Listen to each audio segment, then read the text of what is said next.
Esta historia está envuelta en mito y leyenda. Cómo una tribu de nómadas fraguó el imperio más grande de América en solo 200 años. Tuvieron que inventar sistemas de ingeniería que eran extraordinarios para su época. Su civilización compitió con Roma en sofisticación. Los aztecas tenían la mejor tecnología que se podía conseguir, dadas las condiciones en las que vivían. Acueductos, palacios, pirámides y templos se alzaron como tributo a sus dioses y como testimonio de poder para la humanidad. El mayor logro de los aztecas fue su flamante capital, que asombró a los exploradores europeos y la llamaron la Venecia del Nuevo Mundo. La ciudad se extendió reluciendo por los canales y el lago, adornada con árboles y mansiones preciosas. Pero su sed de poder y sangre les condenó a la destrucción. Cuando por fin llegó, la aniquilación sería más rápida y completa de lo que el mundo hubiera imaginado.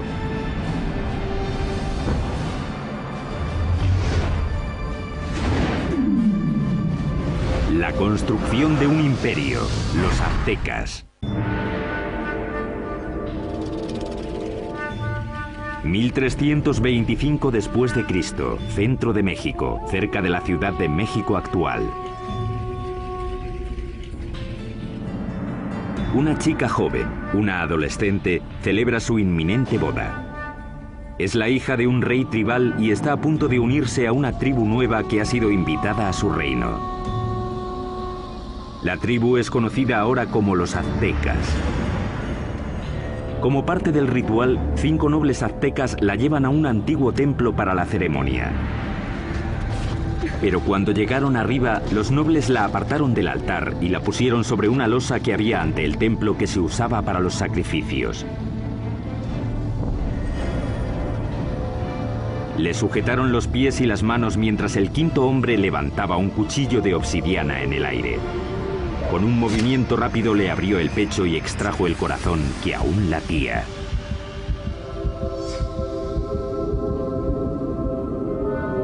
Esa tarde invitaron al rey a una ceremonia para celebrar el matrimonio. Sin embargo, encontró a un sacerdote danzando, vestido con la piel aún brillante de su hija. Como parte del ritual, los aztecas la habían desollado en honor al dios de la fertilidad. Vio aquello y se quedó totalmente horrorizado, porque era su hija. Sus guardias y él persiguieron enseguida a los aztecas hasta el lago y luego hasta la isla donde se habían refugiado. La isla pantanosa no era un lugar acogedor. Y aún así, desde allí los aztecas superarían todas sus expectativas y forjarían el imperio más poderoso de las Américas.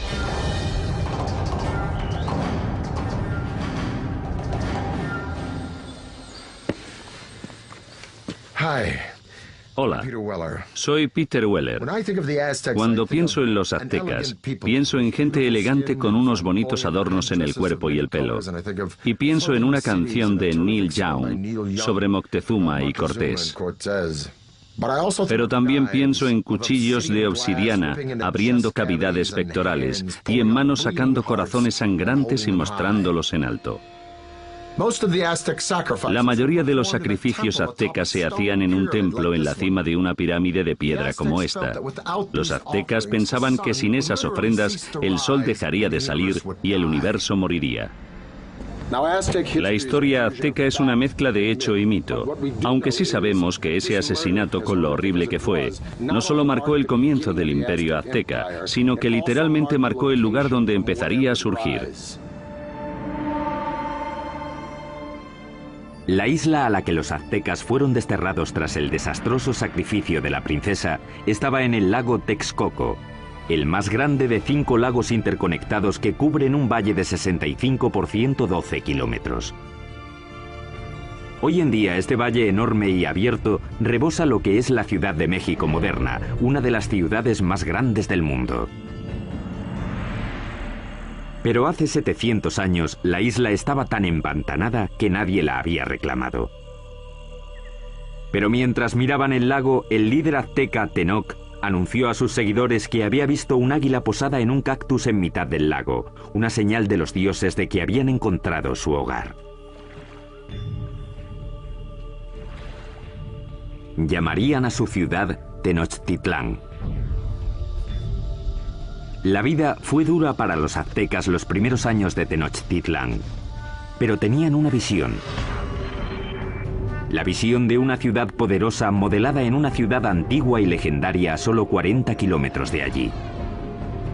Llamaron a esta ciudad Teotihuacán o Ciudad de los Dioses. Teotihuacán fue una de las ciudades más impresionantes de la Mesoamérica precolombina. Era misteriosa. Sabemos poco de ella porque no hay escritos que corroboren lo que ocurría en esa gran ciudad. Ya estaba en ruinas hasta en la época azteca, pero creían que era el hogar de los dioses y el sitio donde nacía literalmente el mismísimo sol. El lugar que los aztecas más veneraban de Teotihuacán era una pirámide que se alzaba por encima de los árboles. Se llamaba la Pirámide del Sol. La enorme pirámide solar contiene 765.000 metros cúbicos de tierra y piedra con una base aproximadamente del mismo tamaño que la Gran Pirámide de Giza, en Egipto. Los aztecas creían que Teotihuacán fue diseñada a imagen del cosmos que crearon los dioses.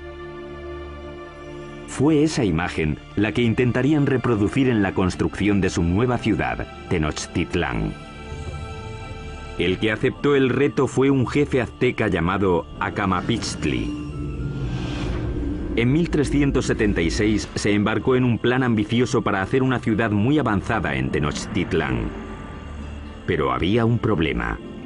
Las islas pantanosas en las que se instalaron requerían mucho trabajo. Cuando empezaran a construir cualquier cosa, empezaría a hundirse. Simplemente no había cimientos sobre los que construir. La solución azteca revolucionaría la arquitectura de las Américas. Empezaron anclando bien los edificios al suelo usando un sistema de pilares de madera. Los trabajadores cortaban estacas de 10 metros de largo por unos 8 o 10 centímetros de ancho. Luego las clavaban en el suelo blando para que sirvieran de cimientos. Los pilares se rodeaban a menudo de piedra volcánica para añadir fuerza. Entonces los albañiles podían hacer muros encima de esa base sin problemas. Consiguieron pilares de madera para sostener la infraestructura, los cimientos de las pirámides. El que no se hundiera ni se inclinara me parece una proeza de la ingeniería. Tenochtitlán era una ciudad-isla, pero los lagos circundantes eran poco profundos, no más de 2 metros en la mayoría de los sitios. Aquello parecía una metrópolis gigante flotando en una charca. Originalmente la única manera de llegar a la ciudad flotante desde tierra era en barco, pero los aztecas inventaron con el tiempo una serie de pasos elevados de hasta 14 metros de ancho que conectaban la ciudad flotante con las provincias de tierra firme. Los pasos estaban sostenidos sobre pilares de madera, como los que sostenían los templos y otros edificios. Tuvieron que clavar miles de esos pilares en el lecho del lago, y eso presentaba un reto logístico que solo se podía atajar con una mano de obra fuerte y hábil y los mejores ingenieros de Mesoamérica. Para hacer un paso se ponían 2 filas de estacas. Luego se rellenaba el espacio del medio con piedras y tierra hasta que sobrepasaba el nivel del agua en varios metros. Eso permitía a la carretera soportar muchísimo peso. Estos pasos se construyeron muy rectos. Eran muy anchos, con puentes que se abrían y conectaban la ciudad por el norte, el oeste y el sur. Las carreteras permitieron a los aztecas transportar materiales más grandes y pesados para la construcción, aunque eso presentaba un reto nuevo. No existían las bestias de carga en Mesoamérica, así que los humanos lo tenían que hacer todo. No existían las carretas ni la rueda. Las cargas pequeñas se llevaban a la espalda, sujetas con una cuerda que se ajustaba a la frente. Los objetos grandes, como los bloques de piedra o las esculturas de los templos, los arrastraban con cuerdas una gran cantidad de hombres, posiblemente usando troncos como rodamientos. Cuenta la leyenda que un bloque de piedra para un templo requería la fuerza de 1000 hombres para arrastrarlo desde las montañas de tierra firme por el paso y hasta la ciudad. Los pasos también ofrecieron a los aztecas una nueva forma de introducir agua potable en Tenochtitlán. Anteriormente, los aztecas transportaban el agua en canoas desde la orilla. Pero el gran crecimiento de la población les obligó a obtener una solución más avanzada para cubrir la demanda. Querían usar el agua de los manantiales de tierra, así que querían construir un acueducto. Pero los manantiales estaban bajo control de la tribu que dominaba la región, los despiadados tepanecas. Los tepanecas controlaban o dominaban todo el valle. Tenían un imperio muy fuerte y eran los señores, así que los aztecas eran sujetos tributarios de ellos.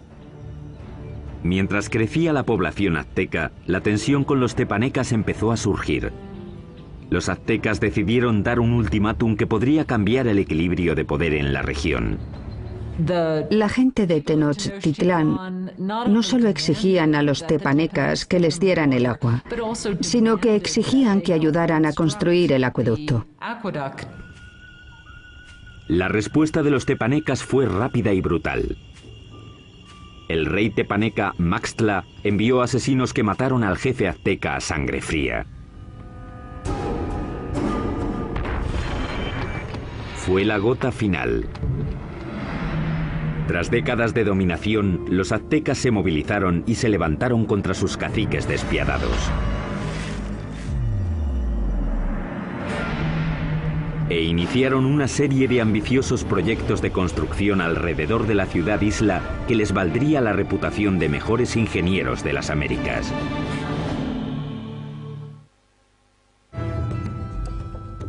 Corría el 1428 y los aztecas habían declarado la guerra a sus caciques, una tribu llamada tepanecas. Pero para ganar a los tepanecas necesitarían una ayudita de sus vecinos. Los aztecas acudieron a la cercana ciudad-estado de Texcoco. Allí un jefe decisivo estaba ascendiendo. Se llamaba Nezahualcóyotl, y su liderazgo dominante sería crucial en la creación del imperio azteca. Con Nezahualcóyotl de su parte, los dominados aztecas se lanzaron a la yugular. Lanzaron un ataque total contra la capital tepaneca. Tras un sitio de más de 100 días, rompieron las defensas tepanecas y masacraron a sus opresores. Después de capturar al rey tepaneca Maxtla, el propio rey Nezahualcóyotl le arrancó el corazón y echó su sangre a las aguas del lago Texcoco. De repente las tornas habían cambiado. Ese es el preciso momento del comienzo del imperio y los aztecas se convirtieron en líderes del Valle de México. Tras conquistar el Valle de México, los aztecas pudieron centrar su atención en llevar agua potable a su ciudad creciente. Notablemente, los aztecas diseñaron y construyeron por su parte algo que solo unos pocos imperios dominarían: el acueducto. El acueducto tenía 2 canales, cada uno de 1,20 m de alto por 1 de ancho. Uno se mantenía limpio mientras el otro servía para que no se interrumpiera nunca el flujo de agua. El acueducto de 2 tubos recorría 5 kilómetros desde tierra firme hasta el centro de la ciudad-isla. En la ciudad, el agua llegaba hasta fuentes públicas y embalses y se distribuía al público en grandes jarras de barro o mediante canoas. En comparación con los europeos, los aztecas eran muy limpios. Sabemos que el emperador azteca se bañaba 2 veces al día. Así que en términos de higiene los aztecas estaban mucho más avanzados que los europeos. Mientras los nobles aztecas se bañaban en lujo, en esa época en Europa la peste, provocada por las condiciones insalubres, mataba a millones. El baño del rey Nezahualcóyotl era uno de los más especiales de las Américas. Lo alimentaba un sofisticado acueducto que también llevaba agua corriente a los terrenos de su palacio. Detrás de mí está la colina de Tezcocinco, y en ella, Nezahualcóyotl construyó un fantástico palacio de recreo. Alrededor del palacio había un jardín botánico con todas las flores exóticas de Mesoamérica. Nezahualcóyotl trajo el agua desde las montañas de Sierra Nevada hasta aquí, pasando por las colinas y su palacio, solo para regar las plantas. Para instalar aquí un acueducto, Nezahualcóyotl tuvo que llenar un enorme barranco que había entre Texcocinco y la siguiente colina. Cuando el agua llegaba a la primera colina, se almacenaba en pequeños remansos construidos para controlar la velocidad del flujo antes de que llegara al acueducto. Tras cruzar el acueducto, el agua corría por un circuito alrededor de la colina de Texcocinco, desbordándose por los laterales en cascadas para regar los jardines. Acababa en una piscina de roca tallada perfectamente redonda llamada la Bañera del Rey. Desde aquí podía observar sus dominios en Texcoco y su jardín botánico que regaba con su acueducto. Ciertamente es una bañera para un rey. A mediados del siglo XV, mientras el imperio prosperaba, los aztecas decidieron que era hora de elegir un soberano. Se llamaba Moctezuma y sería el primero de los dos emperadores cuyo nombre se conocería hasta ahora. La primera orden del día de Moctezuma fue expandir las fronteras del imperio. Los aztecas capturaron las ciudades-estado que había al sur, hacia el valle de Oaxaca, al oeste hasta el Pacífico y al este hasta el Golfo de México. En 1449, el imperio contaba ya con 15 millones de habitantes. En el corto periodo de 100 años, los aztecas consiguieron lo imposible. Cambiaron el orden del mundo mesoamericano. Pero al tiempo que los aztecas dominaban militarmente, su ciudad-isla era vulnerable a otro tipo de enemigo. Como Nueva Orleans, Tenochtitlán luchaba constantemente con el agua. Y uno de los primeros proyectos de Moctezuma fue proteger la ciudad de las inundaciones. Esto es lo que queda del lago Xochimilco, en la parte sur de Ciudad de México, de los tiempos aztecas de la ciudad de Tenochtitlán. Este lago, como los otros 4 que rodeaban a los aztecas, se alimentaba de manantiales, así que no había ríos o riachuelos por los que drenarse, y si llovía lo suficiente, el nivel del agua subía y se desbordaba por la tierra y la ciudad. Eso fue exactamente lo que pasó a mediados del siglo XV, cuando una inundación de proporciones catastróficas barrió Tenochtitlán. La ciudad que comandaba el imperio quedó casi destruida, y la civilización azteca tuvo que depender una vez más de la genialidad de sus ingenieros y de uno en particular. Moctezuma apeló a la ayuda de su antiguo aliado Nezahualcóyotl para proteger la ciudad que estaba reconstruyendo en el lago.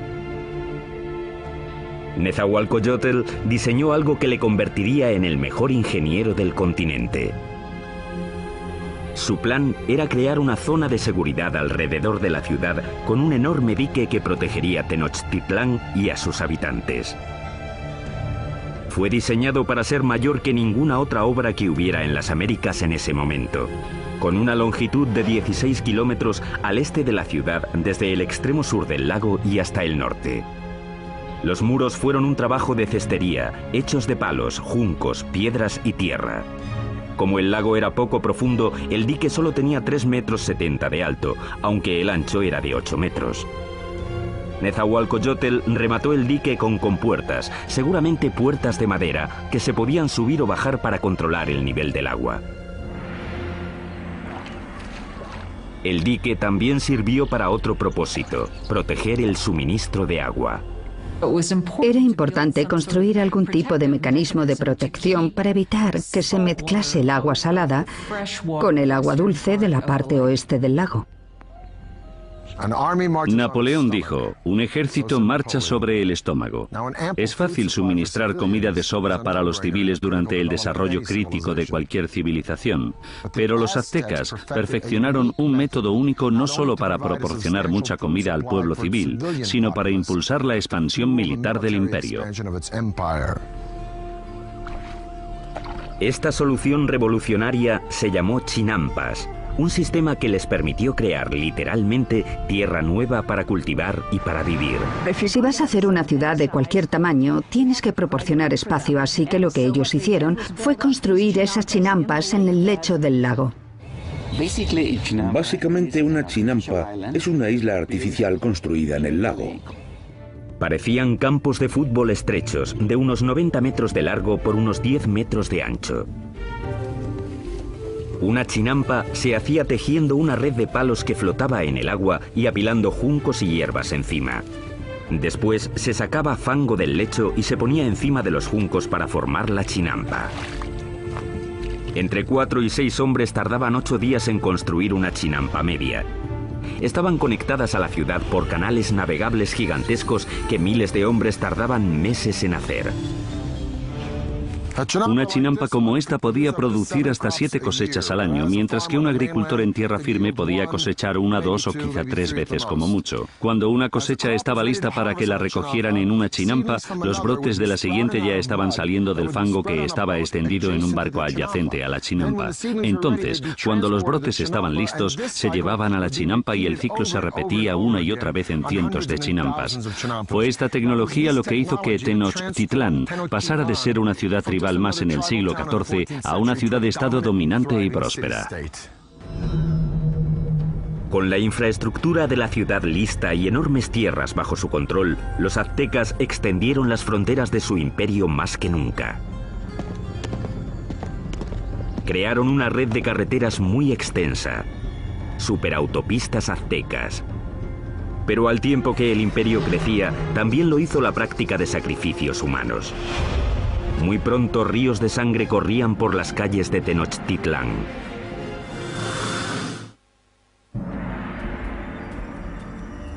Hoy, Tenochtitlán, la capital del imperio azteca, ha desaparecido, enterrada bajo la actual Ciudad de México.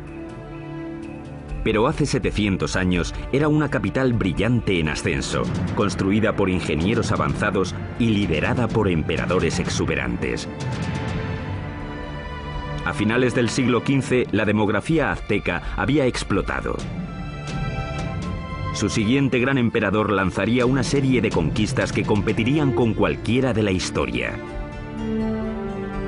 Se llamaba Ahuizotl y demostraría que era incluso mejor guerrero que su abuelo, Moctezuma. Para el año 1502, Ahuizotl había conquistado territorios desde la costa pacífica de México y había conseguido que el imperio llegara muy al sur, a Guatemala. Su reinado fue como una edad de oro. Él fue el rey que abrió las rutas de transporte a las zonas costeras y las tierras bajas donde los aztecas tenían sus mayores lujos. Todas las plumas brillantes, el oro, las piedras preciosas que los nobles y soberanos lucían como parte de su estatus, venían de allí. Para transportar riquezas al corazón del imperio, los aztecas construyeron una red de superautopistas que cruzaban México central. Corredores de relevo se apostaban cada 8 kilómetros para crear una especie de UPS antigua. Se podían enviar mensajes o bienes desde la costa del Golfo hasta Tenochtitlán, a 320 kilómetros en solo 24 horas, más rápido que el servicio postal actual.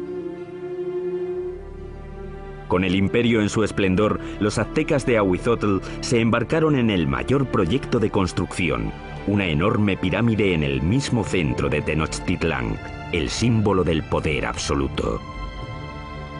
Se la llamó Templo Mayor. La base de la pirámide tenía 75 metros de fondo por 100 metros de ancho y se elevaba a una altura de 15 pisos.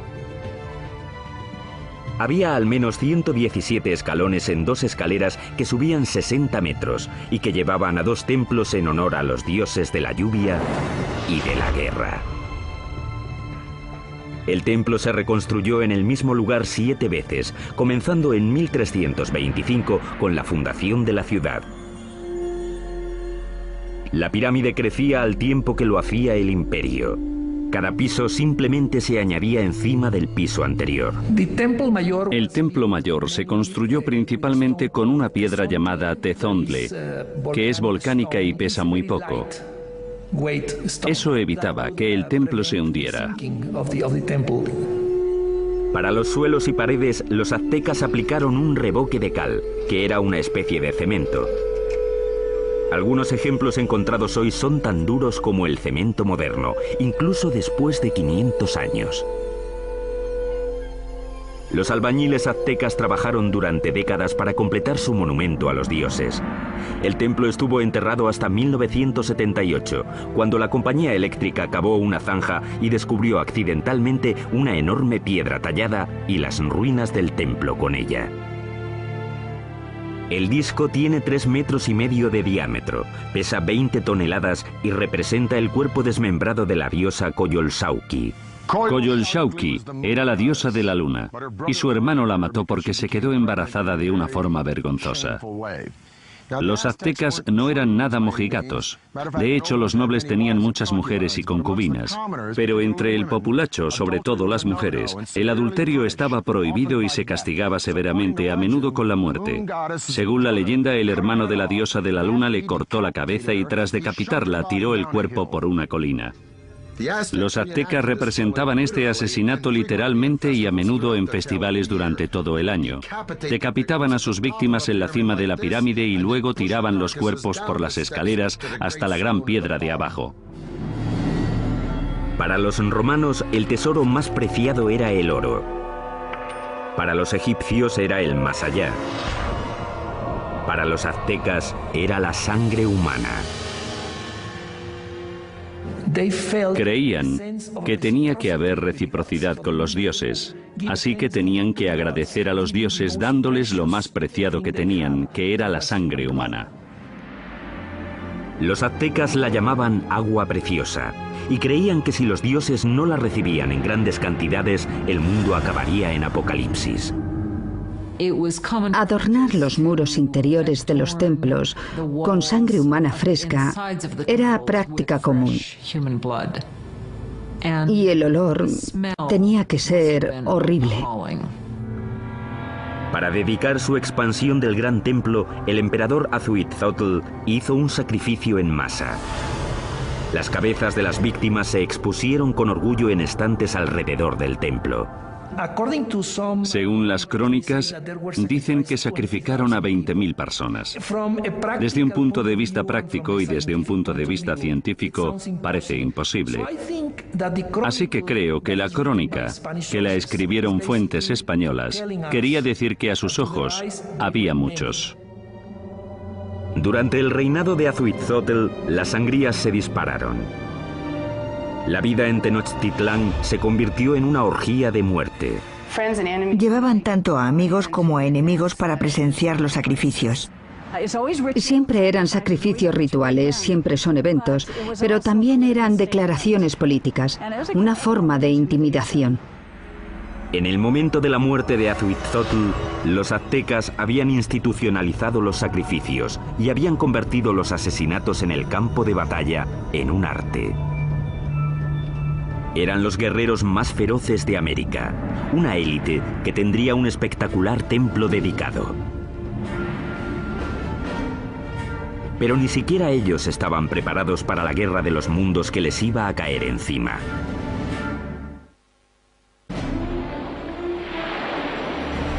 Corría el año 1502. Azhuitzotl, emperador de los aztecas, muere. Moctezuma II, un ex sacerdote de 34 años, sube al poder. A un mundo de distancia, en España, un notario de 18 años llamado Hernán Cortés se prepara para cruzar el Atlántico para unirse a la conquista que su país está haciendo del Nuevo Mundo.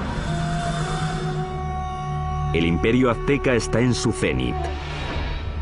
Ahora se extiende por al menos 210.000 kilómetros cuadrados, desde Tenochtitlán hasta las dos costas y muy al sur hasta Guatemala. Unos 25 millones de personas formaban la ley azteca. Había 38 provincias cuyos habitantes pagaban importantes impuestos, enriqueciendo así a los nobles.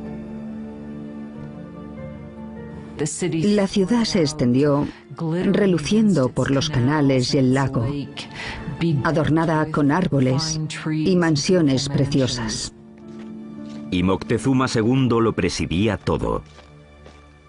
Era conocido por sus habilidades políticas y militares. Un líder duro. Mató a la población de las ciudades que no se doblegaban a su mandato. Pero en privado estaba inquieto. Parece ser que Moctezuma era un individuo pasivo, incluso hasta depresivo. Cuenta la leyenda que después de ver un cometa pasando por el cielo de Tenochtitlán, pasó el resto de la noche llorando. Según pasaban las semanas, se volvió cada vez más paranoico. Pero en el culmen de su obsesión por lo sobrenatural, una amenaza muy real se aproximaba por mar. Los espías colocados a lo largo de la costa del Golfo informaron sobre algo muy extraño que no conseguían describir.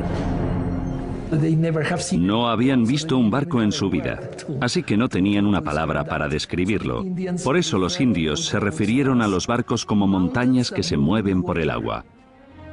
En 1519, tras navegar desde Cuba, Cortés llegó con 11 de aquellas montañas flotantes y 500 hombres al Golfo de México, 320 kilómetros al sureste de Tenochtitlán.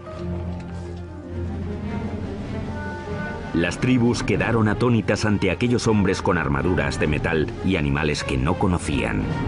Según avanzaron tierra adentro, masacraron brutalmente a las tribus que se resistieron, pero muchas otras se alegraron de poder proporcionarles comida y hombres.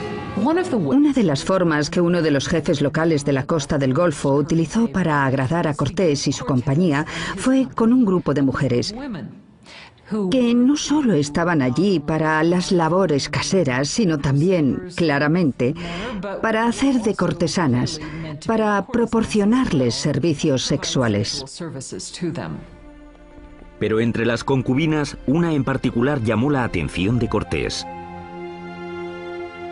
Era la hija de un jefe que había sido vendida como esclava y se llamaba la Malinche. Desarrollaron una relación íntima y con el tiempo ella le dio un hijo. Ellos fueron las primeras personas de sangre mezclada del Nuevo Mundo. Pero era mucho más que una amante. Se convirtió en la intérprete de Cortés y su papel se amplió a consejera e intermediaria entre él y los aztecas. No solo era su traductora, también le contaba cosas que se estaban diciendo que se suponía que él no tenía que oír o entender. La red de corredores de relevos de Moctezuma le mantuvo informado de los movimientos de los españoles. Estaba claro que iban hacia la ciudad. Mientras avanzaba hacia Tenochtitlán en el verano de 1519, Cortés amasó un ejército de miles de hombres. El ejército de guerreros de Moctezuma contaba con cientos de miles. Iban vestidos de animales en el campo de batalla para intimidar a sus rivales. Parte de ello era espectáculo. Los guerreros llevaban distintos trajes increíbles. Los guerreros más importantes eran los caballeros, vestidos de jaguares y águilas. Los caballeros aztecas se iniciaban en sus órdenes con ceremonias sagradas en templos especiales como este. Este es el templo Cueva de Malinalco, uno de los 6 templos de esta remota ladera a unas horas al sur de Ciudad de México. Moctezuma lo terminó en el año 1502, poco después de su coronación. En Europa, Miguel Ángel estaba esculpiendo el David en la República de Florencia. Pero mientras Miguel Ángel tallaba el David, los aztecas extraían este templo directamente de la ladera de la montaña. Y es el único templo en todo el hemisferio occidental construido de esta forma.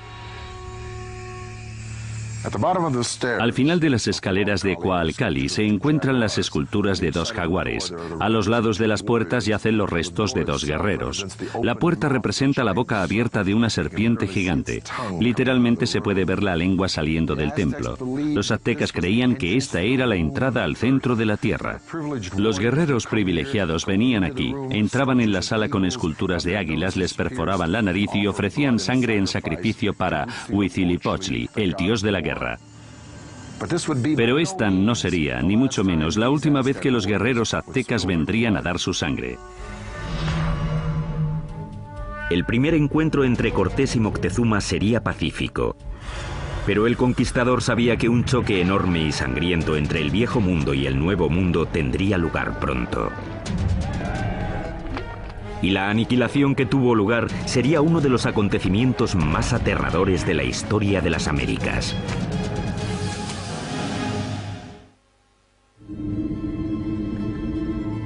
Otoño de 1519. El conquistador español Hernán Cortés ha llegado por fin a la brillante capital azteca de la que tanto ha oído hablar, Tenochtitlán. Cuando los españoles vieron por primera vez Tenochtitlán, debieron pensar que era una visión, que estaban entrando en alguna especie de sueño. Una enorme fuerza de guerreros nativos aliados contra los aztecas le acompaña mientras avanza por el paso principal hacia la ciudad. El encuentro entre Cortés y Moctezuma en el paso hacia Tenochtitlán tuvo que ser uno de los acontecimientos más impresionantes de la historia del mundo. Fue un encuentro entre dos mundos distintos.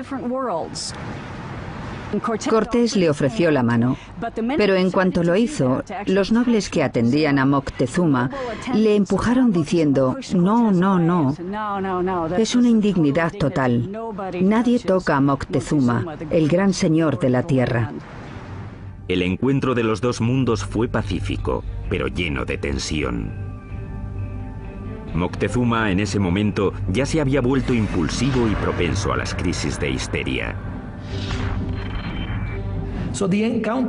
Así que el encuentro fue para calcular las fuerzas. Aunque los aztecas tenían un sistema diplomático y guerrero mucho más inocente comparado con el sistema tan taimado y ladino de los europeos. Moctezuma invitó a los españoles a quedarse en uno de sus palacios. Resultó ser un error catastrófico. Cuando los españoles entraron en la ciudad, quedaron tan impresionados que les pareció un sueño. En el centro de la ciudad se alzaba el colosal palacio del emperador. El palacio de Moctezuma II era un gigantesco complejo que se extendía por las 3 hectáreas contiguas al gran templo. Uno de los españoles se dio cuenta de que todos los días se reunían 600 nobles en el palacio de Moctezuma para oír las palabras del emperador. Moctezuma recibió a los españoles en una gran cámara de recepciones que había en la entrada, diseñada para que el emperador pareciera omnipotente. Pero el palacio de Moctezuma sería el último que construirían los aztecas. Cuando no llevaban ni una semana de visita, los españoles fueron a la yugular y secuestraron a Moctezuma. Fue un movimiento atrevido, pero compensó. El imperio parecía suyo. Aunque Moctezuma seguía siendo el líder oficial de la ciudad, durante un tiempo no fue más que el portavoz de Cortés. Durante 6 meses, la tensión dentro de los muros de Tenochtitlán se calmó. Entonces, en la primavera de 1520, todo cambió. Una mañana, unos soldados españoles interrumpieron un sacrificio sagrado y mataron a los participantes. El acto desencadenó un alzamiento. Para los aztecas, los españoles habían cometido un sacrilegio inefable. La ciudad quedó sumida en el caos cuando los aztecas marcharon al palacio de Moctezuma. Moctezuma intentó subir a la cima del palacio, hablar con la gente y calmarlos, pero ya no aguantaron más. Moctezuma se había convertido en la marioneta de los españoles. Una traición tan enorme a los ojos de su pueblo que le lapidaron y tiraron flechas. Poco después tiraron el cuerpo sin vida de Moctezuma por las escaleras del palacio. Nunca sabremos si murió a manos de los españoles o por las heridas que le infligió su propio pueblo. Y los españoles decidieron que sería un buen momento para irse de la ciudad. La noche del 30 de junio de 1520, los españoles intentaron escapar aprovechando la oscuridad. Pero no quieren deshacerse de las cosas que han cogido y arrastran el peso de todo lo que quieren llevarse. Fueron presas fáciles para los guerreros aztecas que les atraparon en el paso. Los cuerpos se apilaron rápidamente en el agua. 400 españoles fueron masacrados junto a miles de sus aliados indios. Esa escapada ha llegado a llamarse la Noche Triste. Cortés y unos pocos más consiguieron escapar con vida.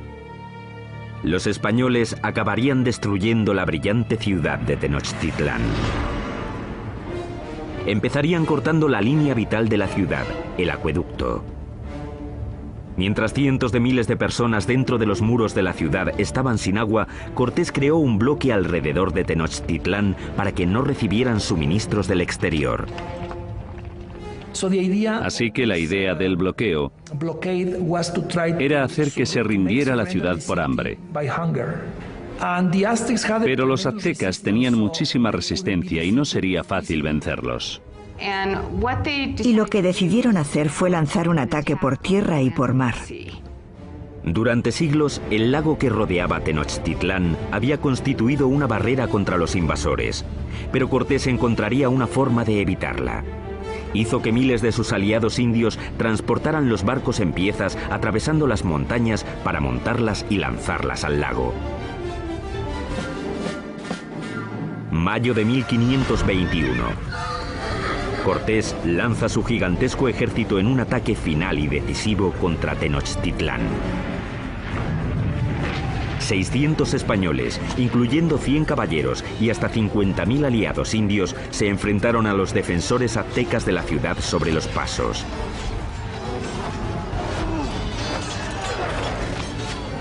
La lucha brutal siguió durante meses. Día a día, Cortés arrasó la ciudad piedra por piedra. Él y sus aliados indios fueron despiadados en el asesinato sistemático de la población. Fue una batalla muy dura, sobre todo en la ciudad. La última batalla de los aztecas fue en el gran templo de Tlatelolco. Los guerreros se alinearon en las empinadas escaleras y plataformas para tirar flechas y piedras a sus enemigos. Pero fue inútil. El 13 de agosto, el último líder azteca, Cuauhtémoc, fue capturado y se rindió ante Cortés. Y eso solo fue el principio. 20 millones morirían de las enfermedades traídas por los españoles. A finales del siglo XVI se calcula que se había reducido la población nativa en cerca de un 90%. La Ciudad de México moderna se ha construido sobre las ruinas de la una vez majestuosa ciudad de Tenochtitlán.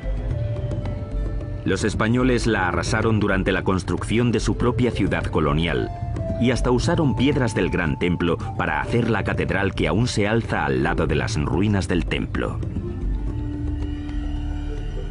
El imperio azteca se esfumó y con él un legado de increíbles logros de la ingeniería.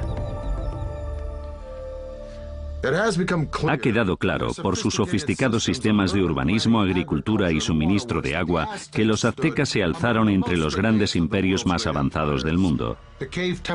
El templo excavado de Malinalco es uno de los logros aztecas más impresionantes que los españoles no destruyeron. Sitios impresionantes como este obligan a hacer la pregunta: ¿cómo sería México hoy si los españoles no hubieran venido? Soy Peter Weller para el canal Historia.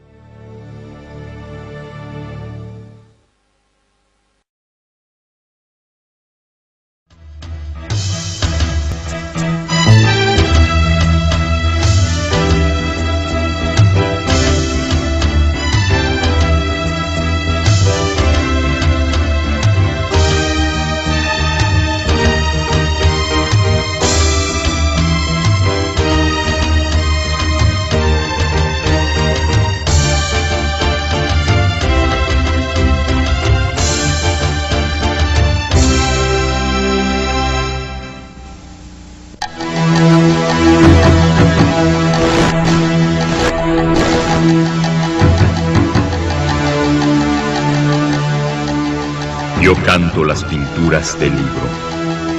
Lo voy desplegando. Soy cual florido papagayo. Hago hablar los códices en el interior de la casa de las pinturas.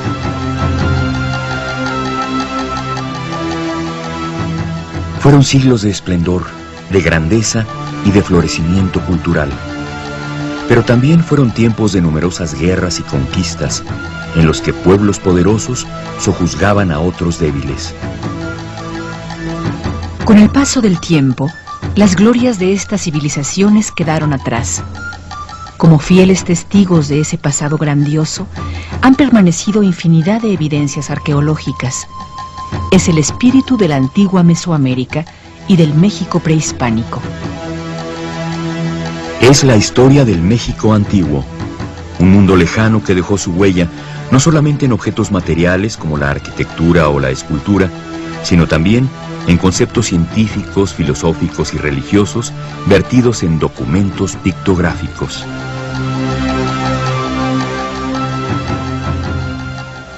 Libros o amoxtlis, en lengua náhuatl, conocidos hoy con el nombre de códices, un término que deriva del latín codex y que significa libro.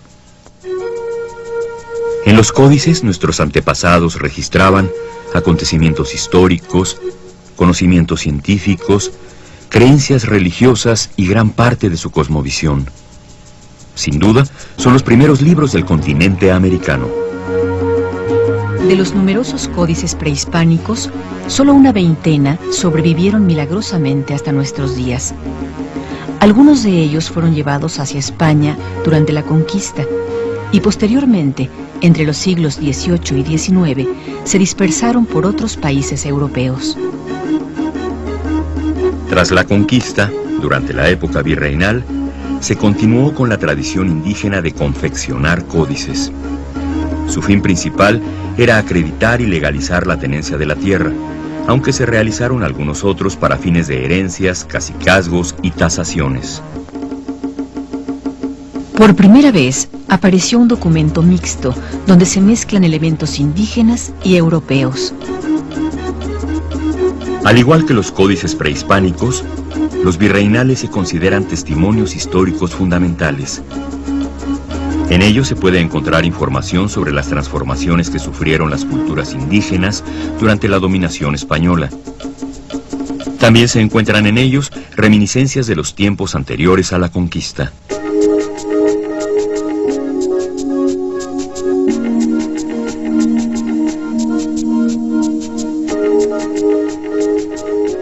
En la actualidad se encuentran dispersos por todo el mundo unos 500 códices entre prehispánicos y virreinales. Para su estudio, los investigadores los han clasificado de acuerdo a varios criterios. Por ejemplo, por su origen, según la cultura que los generó. Por su época, de acuerdo a si son prehispánicos o virreinales. Por su formato, si son biombos, tiras, lienzos. Por su soporte, de acuerdo a si fueron realizados en papel de amate, piel de venado, textil. Y por su contenido temático, en relación al tema principal que abordan, histórico, cartográfico, tributario, entre otros. Por sus orígenes, el grupo prehispánico más numeroso corresponde al mixteco, que comprende 6 documentos: Colombino, Becker, Bodley, Nuttall, Vindobonensis y Selden II. Otro grupo de códices es el de los mayas, probablemente elaborados entre los siglos XII y XV. Son 3 códices que llevan el nombre de las ciudades donde se encuentran actualmente: el Dresden, en Alemania; el de París, en Francia, conocido también como Peresiano; y el de Madrid, otro cortesiano, en España. Conocer su contenido es como viajar entre registros cronológicos, cómputos astronómicos y cuentas de años. Es la visión cósmica de los pueblos mayas, que consigue maravillarnos frente a las tablas de registro del planeta Venus, en las que observaban el movimiento de su dios Kukulcán. la periodicidad de los eclipses solares y lunares, o ante el mágico campo de su astrología.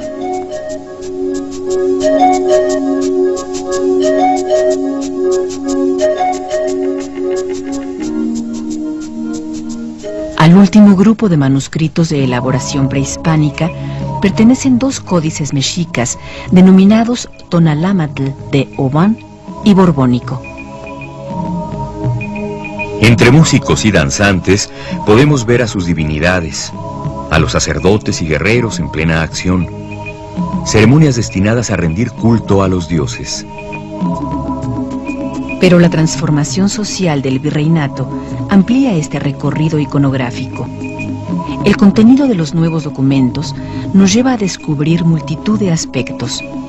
Datos sobre la geografía de cada región, sus montañas, sus ríos, así como las características de las ciudades, pueblos o aldeas que existieron. En los lienzos, por ejemplo, podemos ver el desarrollo de diversas historias, así como las genealogías de los grupos gobernantes.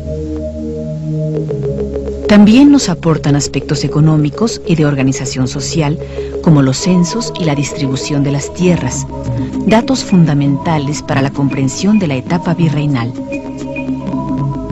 Sobresalen por su rico y vasto contenido los códices que se refieren a las ciencias naturales. Entre ellos destaca el Códice de la Cruz Badiano. Resulta ser nada menos que el primer libro de medicina americana. Además, estos documentos nos introducen a la evangelización cristiana con sus peculiares catecismos testerianos y nos informan de las quejas y denuncias que se llevaban a cabo por los abusos del poder civil y religioso.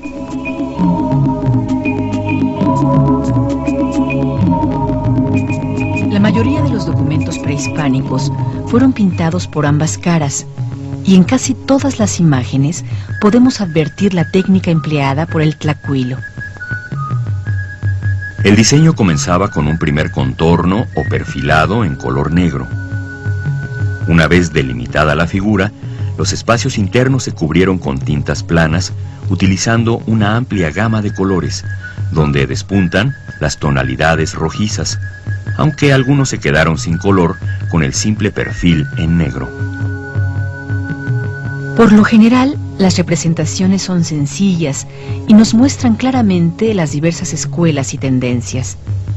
Aunque abundan los dibujos de trazo simple, no faltan también los personajes con rasgos más naturales y proporcionados. La representación humana típica en esta escritura pictográfica mesoamericana es que los personajes se encuentren casi siempre de perfil, con un ojo visto de frente y, sin duda, con una gran expresividad física.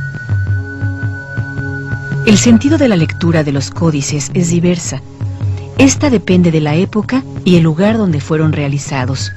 Por ejemplo, los prehispánicos se leen por lo general de forma horizontal y de derecha a izquierda, aunque en ocasiones puede ser en sentido inverso. En algunos otros, las escenas se suceden en zigzag, de arriba hacia abajo o viceversa. Para leerlos, solo se deben de seguir las líneas divisorias y el orden cronológico de las fechas calendáricas. En cambio, en los documentos realizados durante el período virreinal, la lectura toma la tendencia de izquierda a derecha y deriva en hojas para los libros de tipo europeo. Cabe observar que en el caso de los grandes lienzos, los cuales solo se conocen los del período virreinal, su lectura es distinta. Para su comprensión, es preciso partir de los núcleos principales y seguir por los caminos con huellas de pies humanos hasta alcanzar los diversos lugares donde se describen los acontecimientos o siguiendo la secuencia de los hechos históricos de acuerdo a sus fechas calendáricas. Mientras que los escasos códices prehispánicos vivían largas y peligrosas aventuras hasta llegar a los museos europeos, algunos otros del período virreinal se dispersaron entre los coleccionistas o fueron adquiridos por algunas bibliotecas, principalmente de los Estados Unidos de Norteamérica. Pese a la suerte que corrieron muchos documentos, nuestro país resguarda un gran número de estos. El Archivo General de la Nación, los archivos de la Reforma Agraria, algunas comunidades indígenas y el Instituto Nacional de Antropología e Historia son los depositarios actuales de estos invaluables documentos históricos. Esta última institución conserva en la Biblioteca Nacional de Antropología e Historia el códice prehispánico denominado Colombino y además resguarda códices originales y copias valiosas del período virreinal. De tal forma que esta institución posee el más importante acervo de códices y documentos de nuestro país. Desde 1946, la sección de testimonios pictográficos de la Biblioteca Nacional de Antropología e Historia se constituyó con objeto de custodiar, conservar, investigar y difundir estos documentos que pertenecen al pueblo de México.